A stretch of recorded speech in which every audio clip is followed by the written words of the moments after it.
Hello guys! 'నీలి మేఘశ్యామ' 1 hour 53 minutes run టైమ్‌తో ఆహాలో streaming అవుతున్న ఈ మూవీని చూసాక నాకైతే ఒకసారి చూడవచ్చు అనిపించింది. ముందుగా స్టోరీ విషయానికి వస్తే, హైదరాబాద్‌లో శ్యామ్ అనే వ్యక్తి తన జీవితంలో మార్పు తీసుకురావాలని హిమాలయాలకు వెళతాడు. అక్కడ మేఘ అనే అమ్మాయితో పరిచయం అవుతుంది. వాళ్ళిద్దరి ప్రేమ కథ అనుకోని మలుపులు తిరుగుతుంది. కానీ వారి ప్రేమ సక్సెస్ అయిందా లేదా అనేది మూవీ చూసే తెలుసుకోవాలి. కథలో కొత్తదనం ఉన్నప్పటికీ స్క్రీన్ ప్లే ఎంగేజ్‌గా లేదు. కామెడీ సీన్స్ వర్కౌట్ అయ్యాయి. 'మంచు పంటల్లో' సినిమాటోగ్రఫీ అద్భుతంగా ఉంది.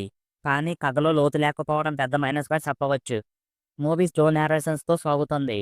ఇది కొంత బోర్ కలిగిస్తుంది.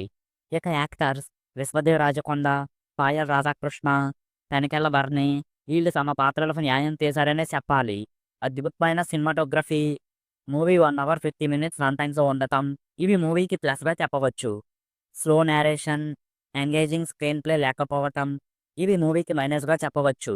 సో, ఫైనల్‌గా ఈ మూవీ స్లోగా సాగుతుంది కానీ ఓటీటీయే కాబట్టి ఒక్కసారి ట్రై చేయవచ్చు. సో, ఇది గాయ్స్ 'నీలమేఘశ్యామ' మూవీ రివ్యూ. మా రివ్యూ ఎలా అనిపించిందో మాతో కామెంట్స్‌లో షేర్ చేసుకోండి. అలాగే వీడియోకి లైక్ చేయడం మాత్రం మర్చిపోవద్దు. మళ్ళీ ఇంకో మంచి వీడియోతో కలుద్దాం. Thanks for watching. జై హింద్.